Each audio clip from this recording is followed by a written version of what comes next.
Hello everyone, good evening. Oh, may tatlong miming. Tatlong miming. Yes, may tatlong miming nag-aabang sa taxi. Good evening everyone. Good evening, good evening. So, nandito naman ako. Galing ako sa palengke. Bumili ako ng tuna at saka yung cheese. At nag-check po ako ng ng cargo ko kasi yung cargo ko ang tagal na po. Sa totoo lang ang tagal na. Dati sikat na sikat talaga yan sila, talagang talagang trust na trust ako yang sa cargo na yan. So talagang ngayon nawawalan ako ng parang nawawalan ako ng pag-asa kasi 6 na buwan na yung cargo ko. Kaya follow-up ako ng follow-up sa kanila. Sana nga yung pangako nila na 2 linggo darating na po sa pamilya ko. Kasi nasa Cebu na raw.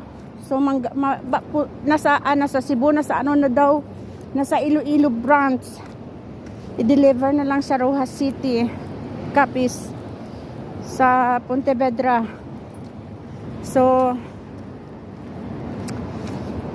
guys, hindi ko mabanggit yung hindi ko lang mabanggit din ang cargo na to. Pero nagka-issue na sila. May issue to sila, marami silang issue. Naka-Rapid Tulfo na, nasa Facebook na, nasa TikTok na. So ayoko lang banggitin dito kasi mahirap na yan. So hintayin ko lang yung 2 weeks. Ano ba yun, narangan na dito. Hintayin ko lang yung 2 weeks na pangako nila na aabot sa sa bahay ko, na sa sinabi nila na 2 weeks sana makaabot din yung cargo ko. Kasi guys, pinaghirapan ko yun eh.